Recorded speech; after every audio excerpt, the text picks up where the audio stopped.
Before Islam, what did you believe in? What are the 3 biggest challenges you faced after converting to Islam? Aren't you afraid of going to jail?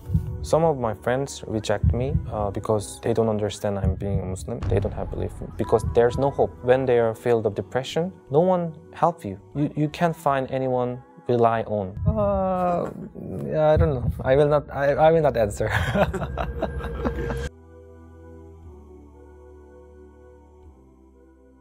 You're welcome, Daud. Thank you so much for inviting me. We want to know your story. Who is Daud? So I born and raised in Korea, South Korea. I think I'm not that special person because I just live normally in Korea, and I studied music in university. And a few years ago, I converted to Islam, and I'm still on my journey, I think. Is there a particular reason why the name Daud was chosen? Oh, so actually, I got many questions about this. Actually, when I convert to Islam, when I decided to convert to Islam, I asked people like, do I have to change Arabic name or something? But people said, no, you don't have to change your name. I'm a born Catholic. I'm born Catholic because my parents gave me the Catholic name. It was David. Just I changed the pronunciation, David to Daud. David and Daud is the same person. Yeah, right, the prophet. Are you planning to move to a Muslim country in the future? Yeah, I think so, because... What's the reason you don't feel comfortable in your country? I feel comfortable, but I think I should learn more. I think I'm still young, and I don't think I'm a good Muslim, really, because I have too many mistakes. Still, even after I become a Muslim, I still have a lot of mistakes. So I think I should learn more in Islamic atmosphere and more knowledgeable Muslim people. What would be the country? Turkey, Egypt, Arabia? Yeah, so I can't choose yet. So I just come here, Turkey first. This year I want to go other countries too. Like maybe next month I want to go Saudi Arabia, Indonesia, Malaysia. Then after I travel around the world, then maybe I can choose one country. And then when I live there for a couple of times, and then maybe I come back to Korea and I can do my work, like I can share my knowledge or something. Before Islam, what did you believe in? I believe in God. I believe in God because I'm a born Catholic and my parents are Catholic and my whole family is Catholic. So were you going to church when you were a child? Yes, of course. When I was young, I go to church with my parents, and actually I don't have that much belief. Because I just it was natural way because everyone go church, so maybe I will go there and they give me the present and they give me the foods, so I really enjoy it. But actually I feel really happy with my family and my friends, but I think I don't feel that much belief in when I was young because maybe I don't have chance to think deeply about this. Why did you start questioning your beliefs? You were sitting, checking internet. What made you start? I should find a way. Actually, this is really long story. I told you I studied music in university. So I wanted to be a musician. Musician? Yeah, a musician.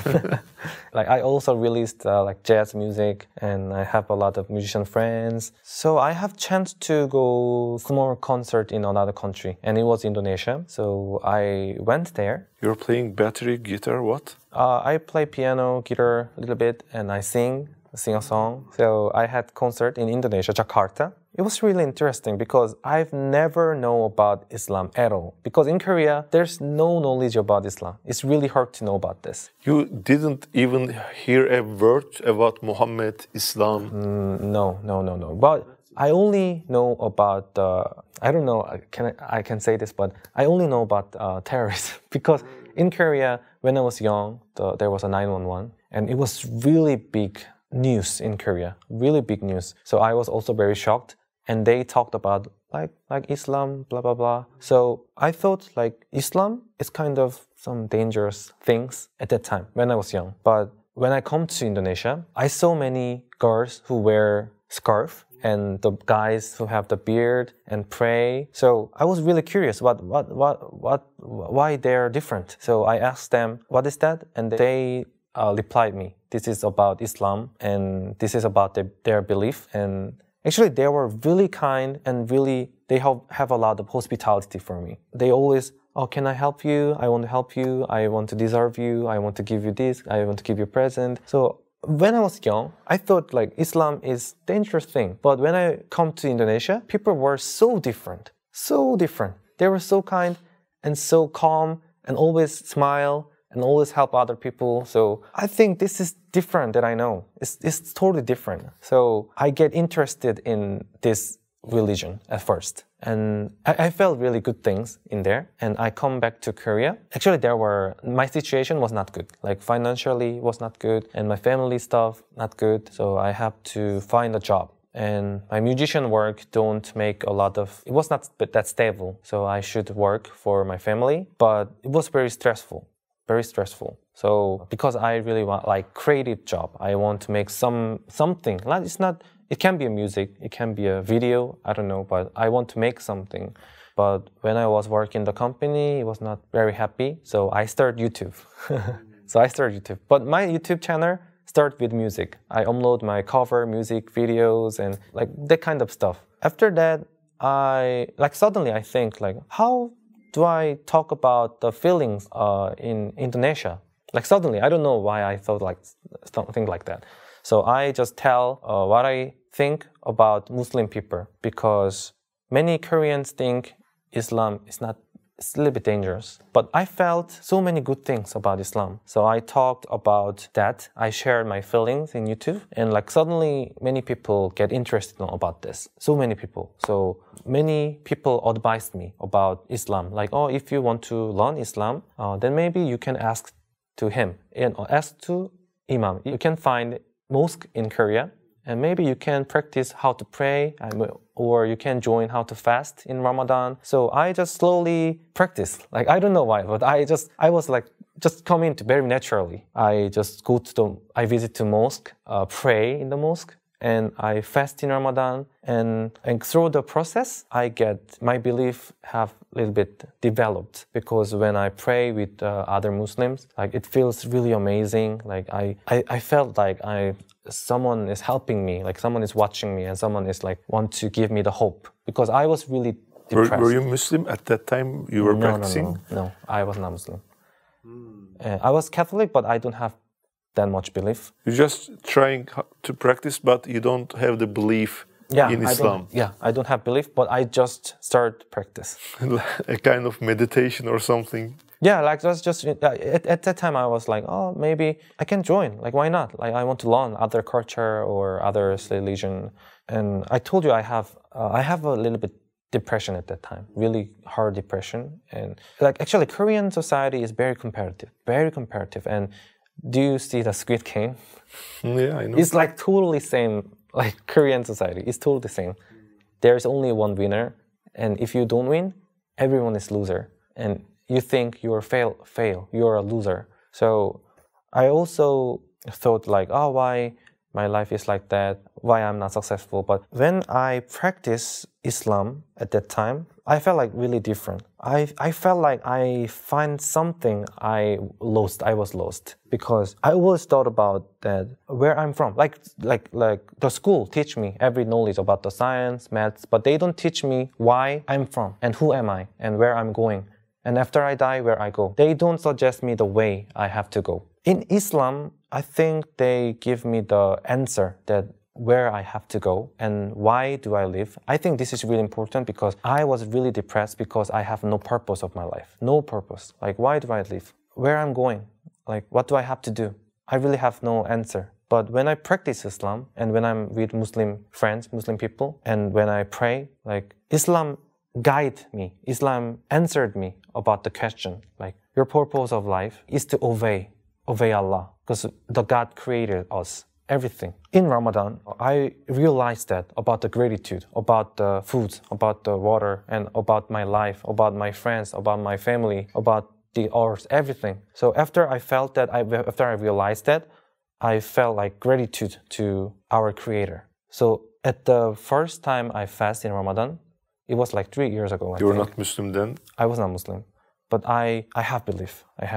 I do believe in God because I'm in this world, and only God teach me and guide me where I have to go. And only God teach me like the purpose of the life and how to make happy your life. So how did you give the Shahada? Yeah, it was like 2 years ago, I think. Actually, I have the belief. After the Ramadan, I do have belief. I do believe in God. But I didn't think about the Shahada because I thought even if I have belief, I can't be Muslim because I live in Korea, I'm Korean, the lifestyle is so different. I think it's not easy. You were the only Muslim in your culture? Not only Muslim, but there are a few, but not many. But at that time, like some Korean Muslim messaged me. His name is Karam Kimunsu. He studied in Medina right now. He graduated in university in Medina. Study about the Quran, Dawah, and everything. He's really knowledgeable Muslim guy. So he messaged me, I want to help you. So I met him. I asked him about this question. Like I have belief, but I'm not sure. I'm not sure I can be Muslim or not. And he answered me. He understand about that. Like nobody is perfect. Nobody's perfect. And even if you be a Muslim, it's not easy to have a perfect Muslim life. But if you don't be a Muslim, then you can be any benefits from this, anything. But even if you do Shahada, and if you be a Muslim, and after that, you can change yourself step by step. And then God will reward you more and more. Because Allah subhanahu wa ta'ala, our God is merciful and forgiveness, and He's the greatest. So He will help you. So if you be a Muslim at first, because like you don't know, like I can die right now. Like there's a heart attack or I will traffic accident. I don't know. I can die right today, or nobody knows our future. Yeah. So I felt like that way. So I think I should be a Muslim then. So I went to the. You didn't tell your parents anything. At first, I didn't tell. Okay. So you went to masjid. Yeah. So I went to masjid in Itaewon. And I do Shahada in there. How was the feeling? How was the atmosphere? The guys around you? Can you describe that moment for us? It was totally amazing. It was like when I find the masjid and there was an imam in Korea. He's the most knowledgeable imam in Korea. And when I found him, there was other imams too. There was a meeting at that day. Very a lot of coincidence, but. So I do Shahada in there, and everyone in that place, congratulations and welcome to me and welcome to Islam. And I felt like, you know that like when I do Shahada, every past sins are gone, and you become a new person, like a born baby. So I felt like, oh, this is really amazing and like happiness. I can't describe my feelings at the time. It was really amazing. What was your family's reaction when they found out that you converted to Islam? Actually, I filmed it. There's a video. Okay. So when because I do YouTube, so I can't hide it because my family also watch my YouTube. So when I talked to my mom, she was so shocked. She was so shocked, and she said like, how can you do that? And she even talked to me like, are you going to be a terrorist? Because I understand, because in Korea, because of the image, like always the Western media show the negative things about Islam. It's because of media. So she was really worried a lot. But I tried my best to explain well about this. Islam is not dangerous, and this is my belief, and I still love my family, and nothing changed. It's just about my belief. She was really worried about that, but she also watched my YouTube video. So she watched many good Muslims, kind Muslims who helped me and who explain about Islam. So she also started to understand about this. Like she have a lot of knowledge about Islam right now because she watched my video. She doesn't accept Islam, not yet, inshallah. Inshallah, brothers can pray for this. Yeah. But she understands and respect and support me. So now... What about other members of your family? They are also surprised at first time. And one of my aunts still messaged me like, can you change your religion again? But they're surprised, but they support me. They are no problem. Has anyone from your family or close circle accepted Islam because of you? There is. And also... my subscribers sometimes message me like, I saw your video and I want to learn about Islam, I want to be a Muslim, how can I do that? So I message them like, oh, I will give you the information, the website and the imam's number and where is the mosque in Korea. So some of my subscribers, Korean subscribers, become a Muslim through my video. So alhamdulillah, I'm so glad. I'm really happy about that. What are the 3 biggest challenges you faced after converting to Islam? At first, when I convert to Islam, some of my friends reject me because they don't understand I'm being a Muslim. Like my kids also once rejected from the kindergarten. So I think in Korea, they're not very open-minded to other religion. I think I'm not a good Muslim, but sometimes people judge about me a lot. Like, you are Muslim, then why you do that? Why you do that? Why you do that? This is haram, this is haram. But I know, and I know I'm not perfect, I do mistakes. So I think I should try more to repent and try to more close to Allah and try to learn more. I think it's a long journey because I just come into Islam and I have to be more close to God. So I think if I have that attitude, mind, then Allah will help me. I always believe that Allah's help, inshallah. You have a big advantage, brother. Because, for example, I get into adolescence, for example, 15 years, when I was 15. So I may have so many sins until this age. But your exams started 3 years ago. So you have a lot of advantage compared to the guy who says, this is haram, how can you do that? Alhamdulillah. We are aware of the great work you have done to defend Islam in Korea. Aren't you afraid of going to jail? It should be. I'm from South Korea, so it's okay. It's not North Korea. We have freedom of religion, and we can talk anything we want.